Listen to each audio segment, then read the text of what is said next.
New England Candlepins is made possible through the generous support of the U.S. Candlepin Bowling Association. Learn more at uscandlepin.com. By Fico's Family Bowl-O-Drome in Franklin, Massachusetts. Visit ficosbowl.com.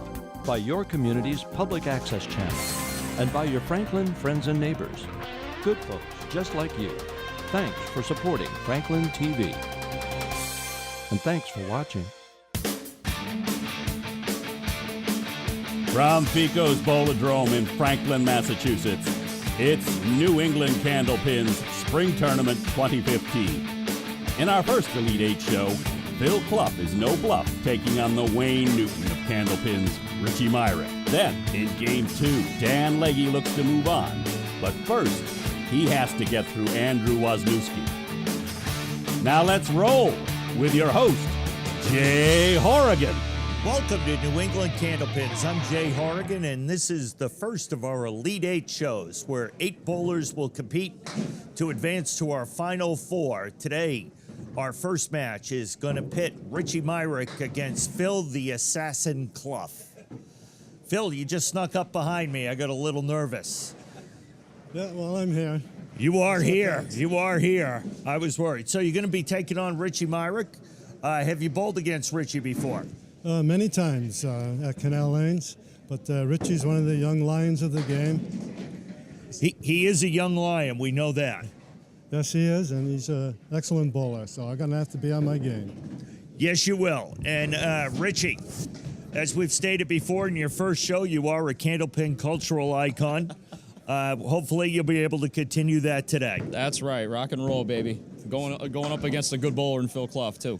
Absolutely. Phil, a living legend, an assassin, everything. I was unaware that he's an assassin. I will be watching my back the entire match.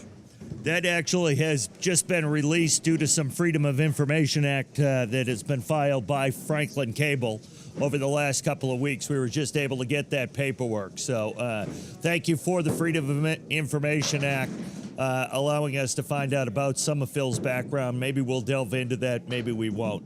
So we're going to be back with the match between the assassin and the cultural icon after this.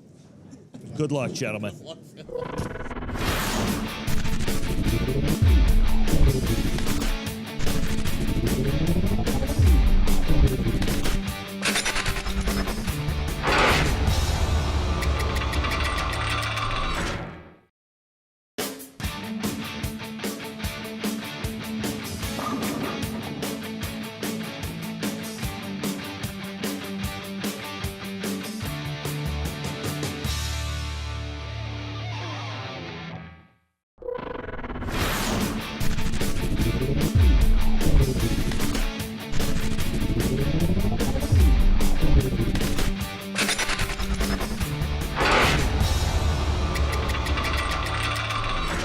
We are back on New England Candlepins. I'm here today with Dan, the Goth Man, Green Bean, Gothier.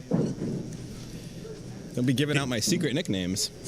Well, we want it out here. So, Dan, you had said while we were off air in our pre-production meeting that this is the Battle of Western Massachusetts. Yeah, I like to call us the Western Massachusetts semifinals right here. Phil from Warren, Mass, and Richie from the Holyoke area. So, representing Western Mass.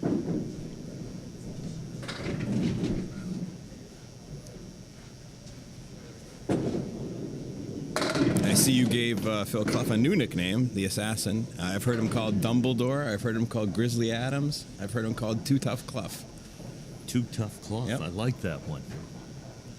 Well, all of a sudden, he was not here, and then he was all of a sudden behind me. Snuck up right like a behind ninja. Me. You know what? Phil the Ninja Clough.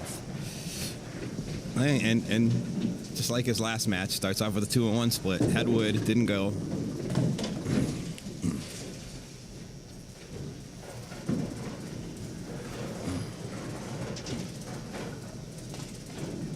Phil's wearing one of his many shirts from a previous bowling show. He's got a whole closet full of old bowling shirts from various TV shows that have been on. More TV shows than I can even remember, because he's been around a lot longer than me, obviously.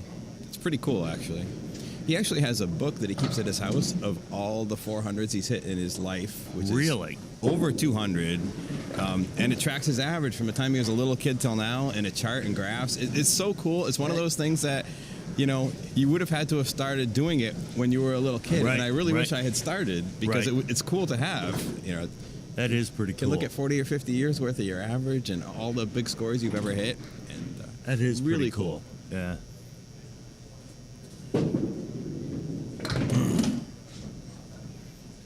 Tough start for Phil. Richie representing, I think it's Holyoke, right? Let's double check this. I always assume he lived in Holyoke. I know he bowls at Canal and Fun Time, which is in Holyoke. And yeah, well, let's just call his hometown Holyoke. For today, we will. Whenever I've had to pick him up for a tournament, we always pick him up in Holyoke. So I assume he lives right near there.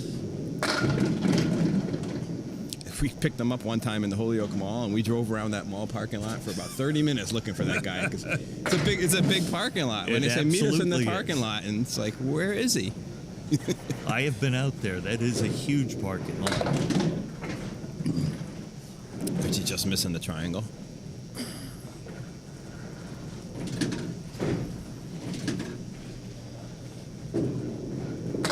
Myrick with the 10.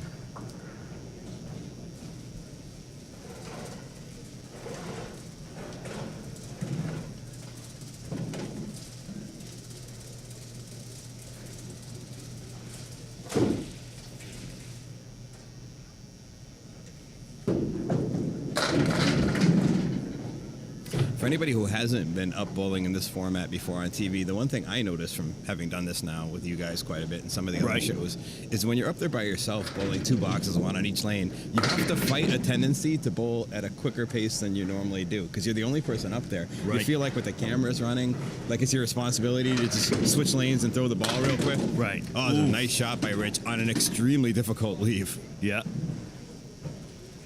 Yeah, I would think it would, the tendency would be to speed up. Yeah, because I mean, the only thing going on is you. All the cameras are on you. You just don't want to, whereas normally you'd take maybe a 3 count before you settle in and throw the ball. The tendency is when that 3 count just feels so long. And you don't have to wait for the bowler in the Right, lane next right. to you or whatever.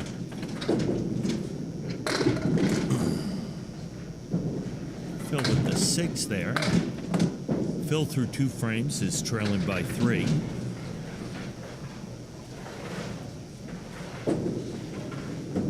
Hey, Oh, runs and down a the 4 spare. horsemen left.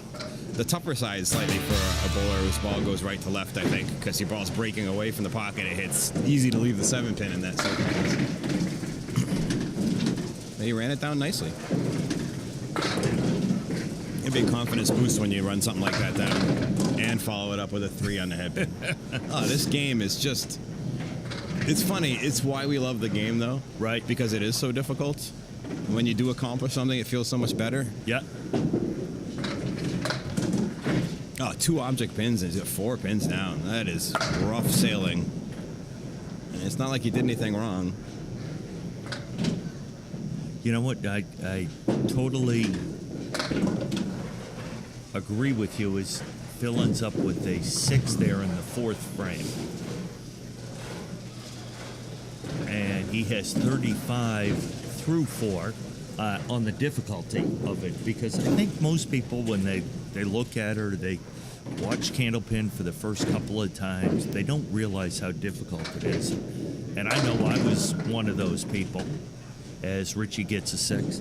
And part of it is, you see after you hit a shot, you get all these pins that lay on the Oh, yeah, floor. I get to and hit you're that like, wood? That's gonna be that's easy." awesome. Yeah. You get all the extra stuff. Oh, ooh, boy, if that wood had hit the lip just right, it could have rolled down and taken his head pin for him, but it turned and rolled away. Always dangerous when wood comes halfway up the lip like that. Yeah. So you have an incline. If it turns the right way when it rolls down, it's got just enough momentum to carry a pin.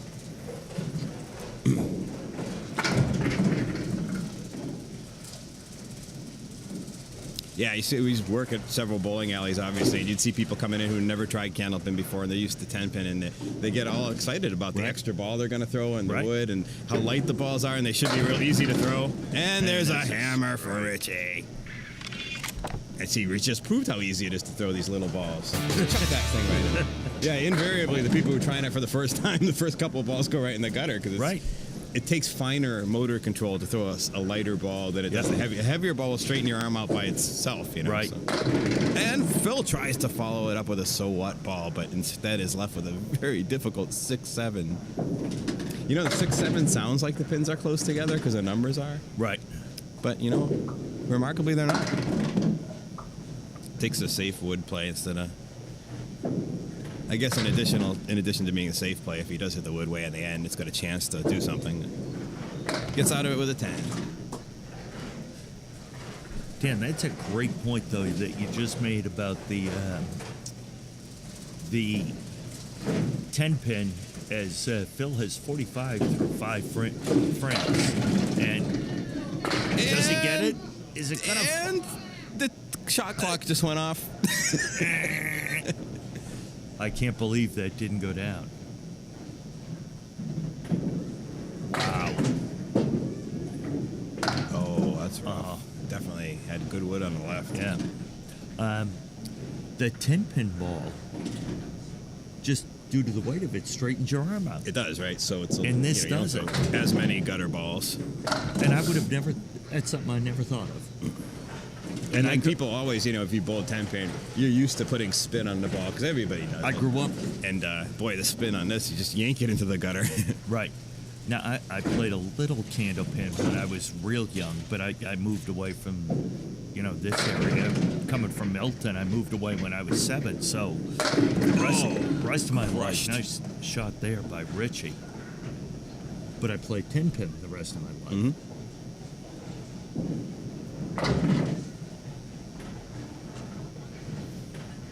5-7, wood behind the 5, but at a difficult angle. And this on a strike. Settle for the 8, Phil. I think the wood in that case just increased the difficulty. Sometimes wood's going to help. That didn't look good at all. Tricky angle. He might have been trying to catch the very corner of the outside of the cap, but... And you notice it gave him something else to look at. Mm-hmm. Right. Yeah, sometimes that's not a help. Right, You right. see wood off to the side, that's no help, and your eyes see it, and the ball wants to gravitate to it. Right, right. Nursing a 10-pin lead. It's the first time Richie's missed the head pin in a couple boxes. Left with a 1-3-7. Unusual looking wood up against the head pin and the lip.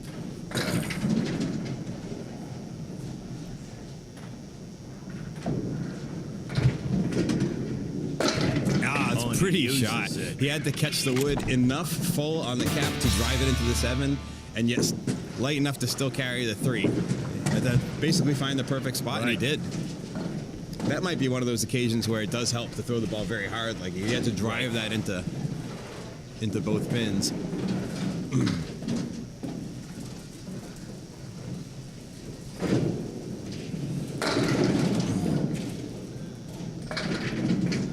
Phil, I'm sure, is still got in his head the single he missed. He's going to want to rebound from that. It's really intense here. Get 2 marks. Nice shot for Phil. Gets 1 mark. You see that affect bowlers in different ways when they miss a single. Some guys are done for the match after something like that. Other guys just get angry and bounce back and put 2 marks up there.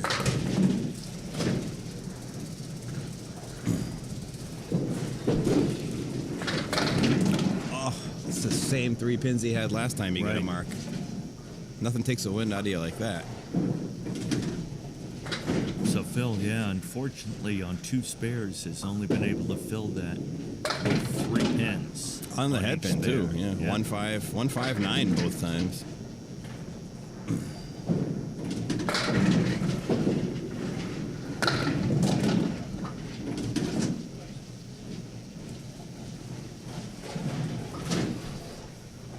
So Phil Clough at 76 through 8 frames.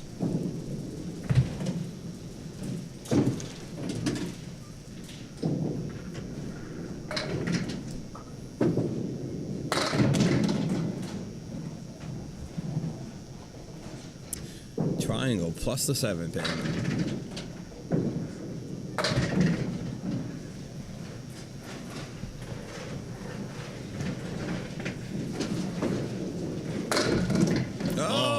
just missed In it. front of the 7. Richie's on pretty much all his shots today. Sending a notice out to anybody else that you're going to have to beat him. He's not going to beat himself. Yeah.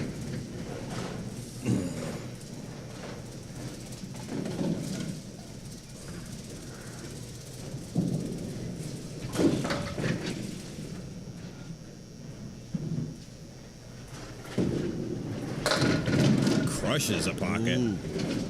Fast 9 drop. Looking at the 6 pin.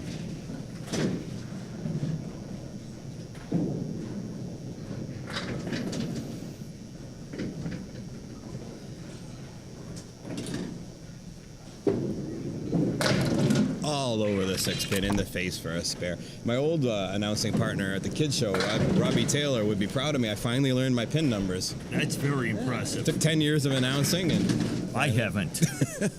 I know the head pin is number 1. hey, that's the pin Phil was on right there. In fact, it looked like enough of the pocket. I thought he was going to get a good drop. Right. The results would beg to differ with me.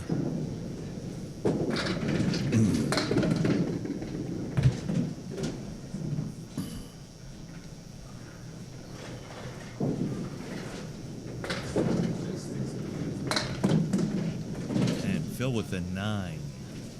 So Phil at a total of 85 going into his 10th frame here. And Richie has 90 working on a spare through 8. So Phil's going to have to... Hope Richie twists his ankle or yeah, something. he's going to need a mark here and hope Richie gets hurt. Yeah, rough. Phil just... Not that we want Richie to get hurt. When he does hit the head pin, he's just too full. You know, it seems to be very easy to be too full today, based on all the splits we've seen in the 3 matches thus far. So Richie's going to need if Richie 5 gets pins. Yeah. wow, if he gets 3 pins here, it's Oh, that's over. true, because he'd have a 3 for the box. the You're spare, absolutely yeah. right. Well, he'll be looking to put up another solid game in the 120s or better. Absolutely. I just can't get over how many good solid hits like that one look like a 9 or a strike, and yet he's got a 7 with, another split. A lot of splits. He was. I don't want him to hear this, but Richie's bowling as well as. Oh, yeah! Trips the 7. Nice shot by Richie Myrick. And you were about to compliment him, but I cut you I'm off. not gonna. which You is- know what? I'm not going to Because say. if he hears it, Yeah. we'll never you hear know- the end of you know- it. So you know what I was yeah, gonna say. we'll never hear the end Yeah. of it. So we'll just leave it at that. Yeah. Let's take the opposite approach here. Right. Richie lucks into a 9. That actually, I think, should be given to Phil. Pretty much. Somehow makes the shot. Yeah. I believe there's someone up in the pin placement area that knocked that pin down for He'll him. be looking to better his 129 of the first game. 4 or more will put him in the 30s. Just solid average if you can average in the 130s. But he does. He goes 1 pin better than last time at a 130. Looking to improve every game, but not setting the bar too high. So, the winner of our first Elite 8 match is Richie, the cultural candlepin icon, Myrick. And we'll be back to talk to our bowlers. Well, at least Richie. We're not sure the assassin will be available. He may be on a mission after this.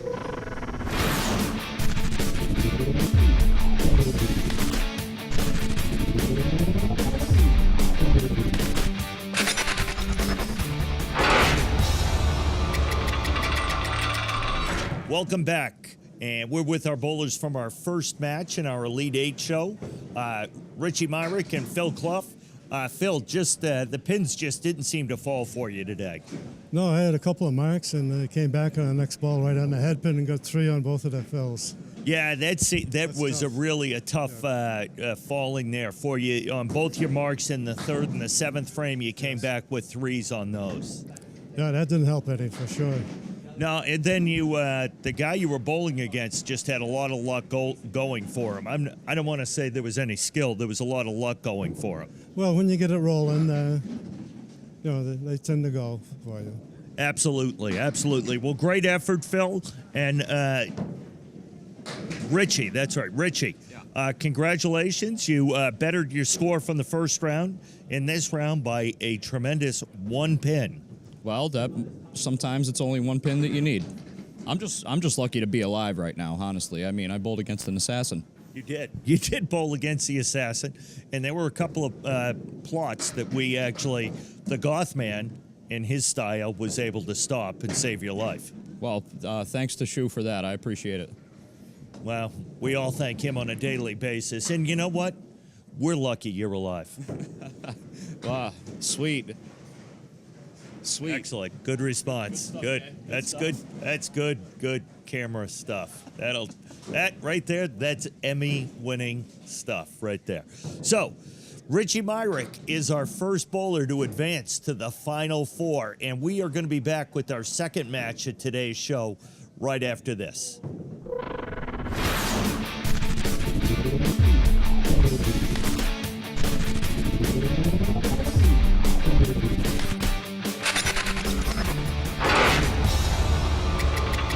Welcome back to New England Candlepins. We're here for our second match of this Elite Eight.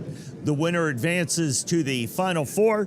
This match will pit Andrew Wasnewsky against Dan Legge. So you're taking on Andrew Wasnewsky. Andrew qualified to move on to the Elite Eight with a 120. You at a 115, so this should be a very good match. Yeah, it should be. Now, you guys bowled together, correct? Yep, we bowled Fridays. We just bowled last night, so... Excellent. And it's too bad he just said that he didn't have his Norwood shirt on like you. Yeah, we would have been matching, but whatever. That would have been perfect. That would have been perfect. So, Andrew, you when you bowled your last match, you were bowling very well, just like Dan just bowled a tremendous match as well. Yep, but I think I'm going to have to do a little better this time. Dan's going to bring it. He's a great bowler, and I just got to do my best. Absolutely. Well, the way you two both bowled your previous matches, it should be a great match. You were both on fire. You looked very good, so we're looking forward to this one. So we're going to get right to it, which means, Matt, back in the studio, you are going to roll the brackets now.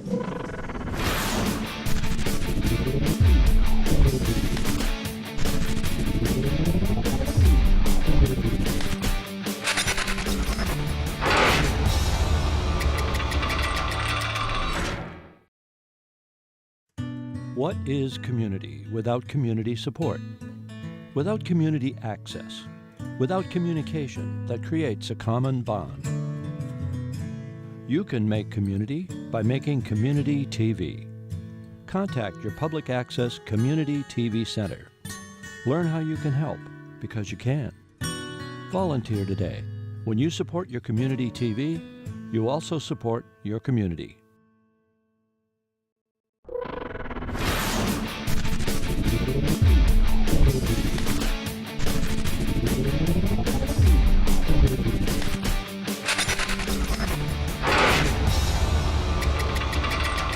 Welcome back to New England Candlepins, and we're getting ready to have our second match today of the Elite Eight. And up first is Dan Legge taking on Andrew Wasnewsky. Dan's going to start on lane 16. Dan, the man. Both of these bowlers on the Norwood Friday Night Pro League. I bowled with him. I subbed last night for him. Dan led off then, too. He was high man in the match. He was devastating last night, actually. I should have pointed that out last match. You've been bowling everywhere. Yeah, I try. That's just, nice shot. Nice there. It's the key to getting better. I've been lazy for too long. Hey, when you enjoy doing something, that's what you do, right? Yep.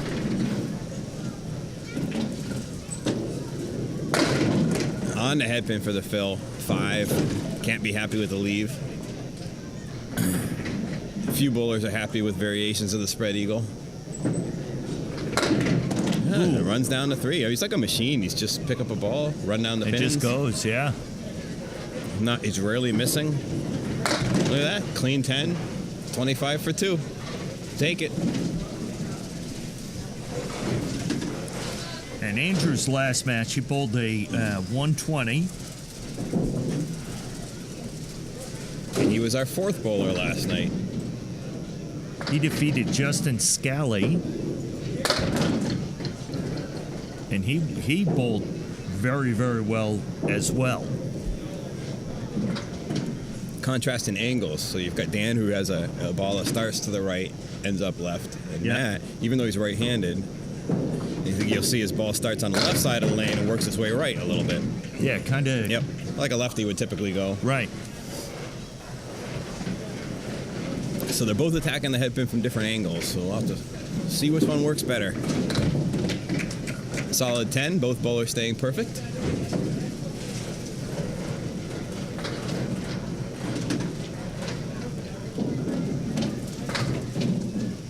Andrew a little more deliberate.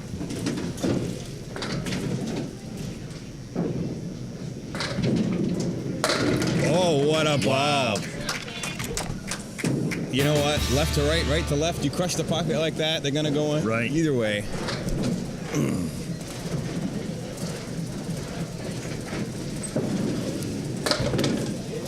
Quarter Wister.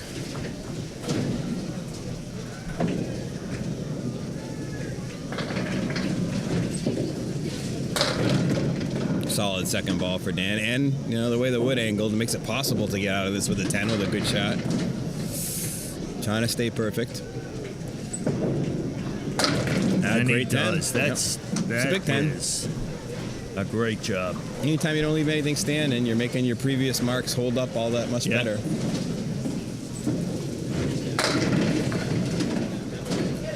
Dan tries to match with a backdoor strike, but leaving only the 3-pin with a nice piece of wood, favorable wood, as long as you go red line or lower. Right on it. Takes advantage. You got to take advantage of your breaks in this game.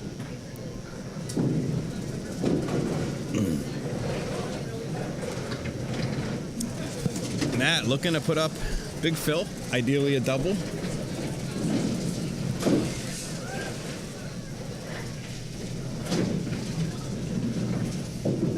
Oh, comes across too far.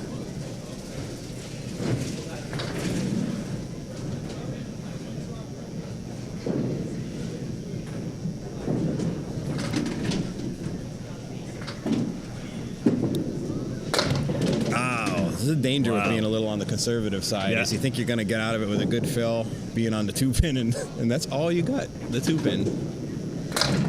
That's the ball you would have liked a little more on the second ball. Right. So that was a solid 8. 1 pin behind Dan. Dan was on a mark here, so look at a mark to stay even.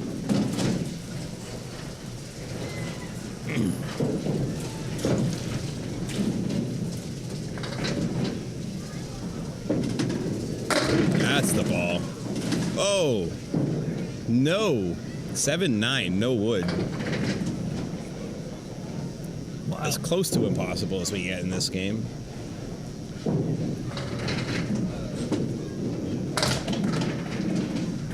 This solid pin. Yep. Try to get a 10 out of it. Gotta admire his accuracy. Good pinning. Right in the face on both of those balls. Yep.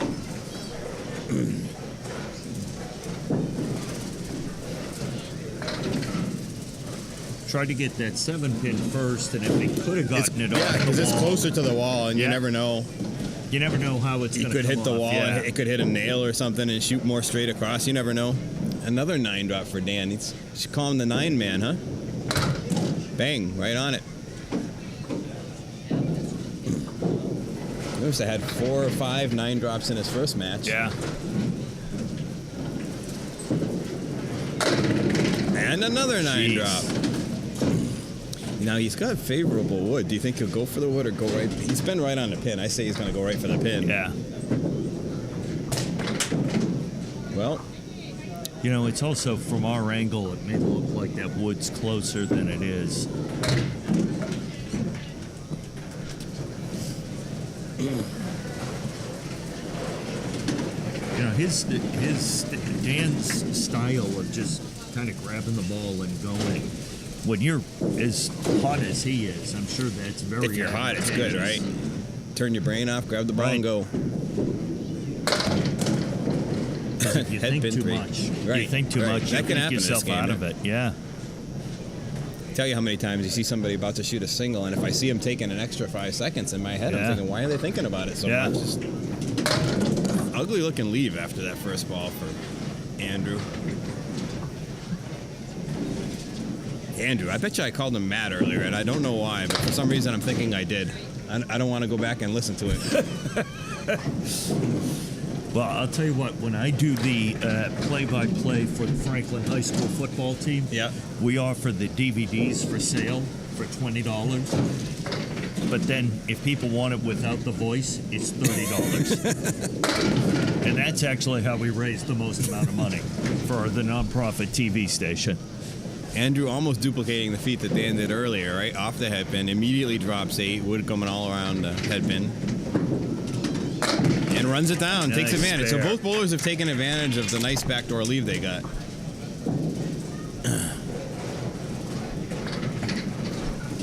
Dan looking to build on his streak of 9 drops.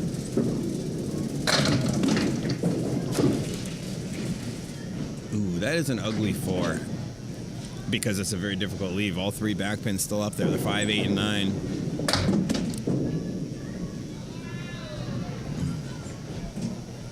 I was looking for an out. Andrew perhaps seeing this as the chance he needed to get back in the match. Oh. Great 10. Not making it easy for Andrew. Wow.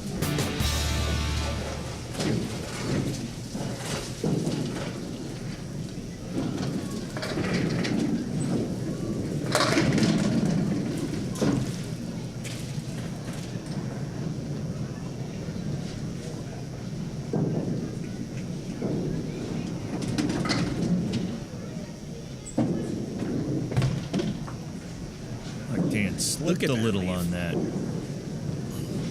6, 8, 9.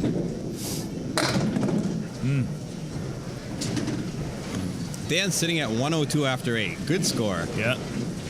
Andrew looking to fill it and get within range of another mark to catch up.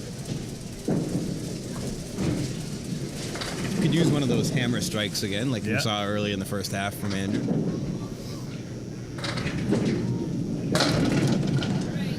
Slips past the headpin again, drops 6. We've seen this leave earlier today in another match, and it just showed you how easy it is to run the front 3 down without carrying the back pin. Oh. 1, 2, 9, and didn't carry the 4 pin. Sort of the risk, right? If you go full enough to carry the back Right. pin, you might not carry the 4 pin. If you go light enough to carry the 4 pin, the only way you're going to carry the back pin is if you get the front pin off the wall. Right. All right, so he is 16 down. 1 mark here, take away half that lead and be in position to take it over at the end of the match.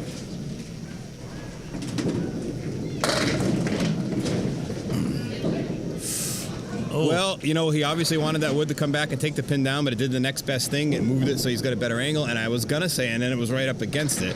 Unfortunately, now his wood rolled away, Rolled away a little greatly bit. increasing the difficulty of the shot. But it moved it enough where the electronic monitor thinks that the pin was knocked Actually, down. that's a bad thing.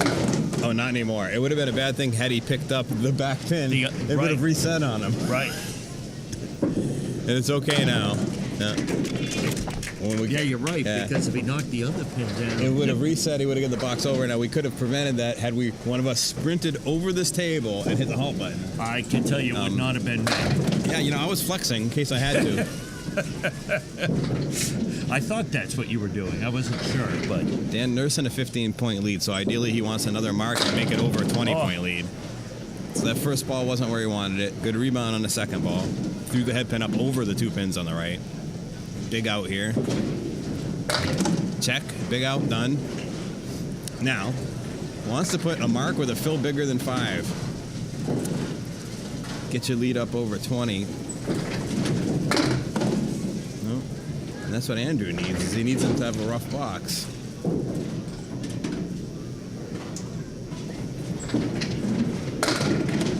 So Andrew got what he needed. The opportunity's going to be there. He's going to need Right. 2 marks, 2 spares. The fills don't have to be spectacular.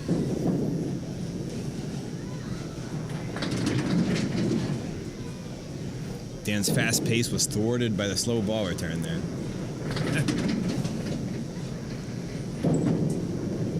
And the fact that he had to throw all 3 balls, that hasn't happened to him too many times in 2 boxes. Right. He's been putting up a lot of mine. Yeah, he normally has a time when he's moving over to Yeah. the lane for the balls to come back. He'll be happy with the score of 119, but he probably won't be happy that he left the last 5 boxes all open. Right. But in order to climb back in, Andrew's still going to need 2 marks. Which that's 23 pins. That's how well he bowled. He 33 improved pins. over his previous game, which was a 115, and he left the last 5 boxes open. Now, if he's going to get 2 in a row, he's going to have to start with a nice one. Tried to go outside on the 2-pin and just didn't get enough carry off the wall. Now the only option he has left to win is the double strike. So Yeah. we've seen 1 devastating strike out of Andrew. Make it interesting. Yeah, he knows it. You heard him say double. Takes a deep breath. Rumor has it Jeff Surratt, when he needed a strike, used to lick his ball, but I didn't see Andrew resort to that. Well, that's thank God. And no, Just off the head pin. That will make Dan Legge our champion and moving on to the Final 4.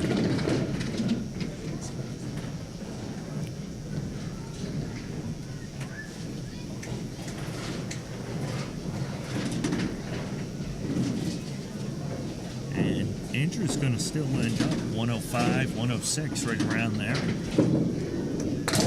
Yeah, Oh. solid games by both of our competitors. He's ended up almost 107. Great effort to try to get to that 107. But as Dan said, Dan Gauthier said, Dan Legge's going to walk away here. Oh, that was almost a pun. Hop away. Sorry. Dan's going to hop away with the victory, 119 to 106. And we'll be back to talk to our bowlers after this.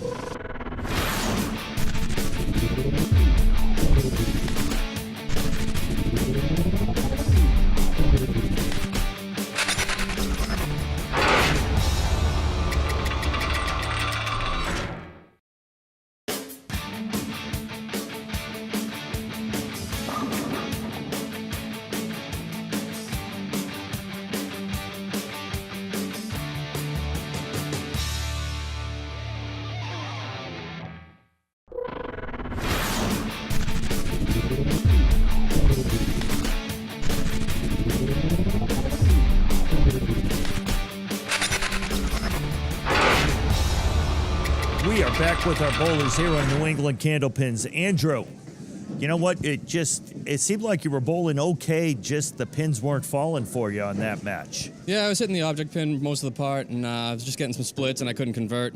Dan did a good job, 9 drops, picking up the spares, and just putting a few together in a row, and I just couldn't catch up. Yeah, he had a ton of 9 drops, and then a couple of times you had the spares. We were saying you had the spares, but you had no wood there to help you. Everything was cleared out for you. Yeah, it's tough. Sometimes they fall, sometimes they don't, but you just got to do your best and do some pinning. I picked up, a bunch of single pins for 10s, and I just couldn't get the spares.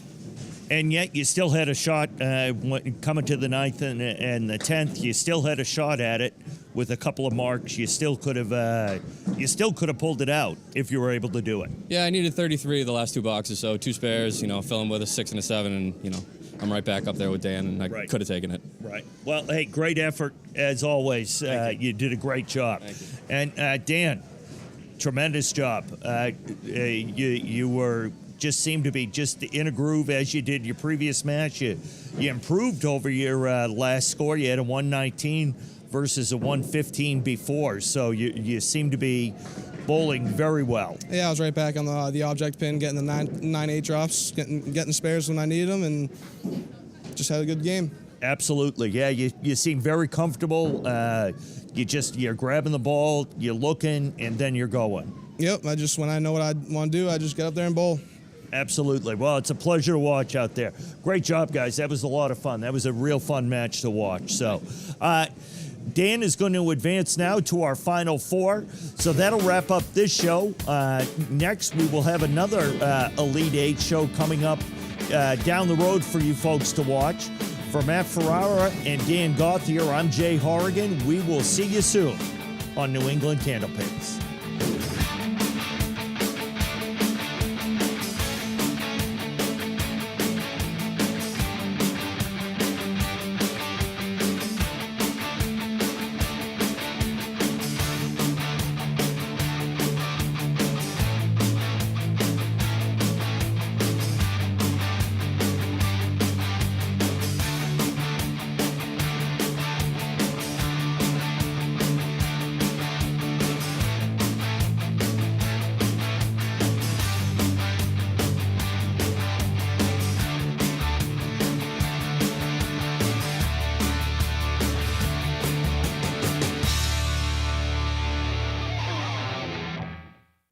New England Candlepins is made possible through the generous support of the U.S. Candlepin Bowling Association. Learn more at uscandlepin.com. By Fico's Family Bowladrome in Franklin, Massachusetts. Visit ficosbowl.com. By your community's public access channel. And by your Franklin friends and neighbors. Good folks just like you. Thanks for supporting Franklin TV. And thanks for watching.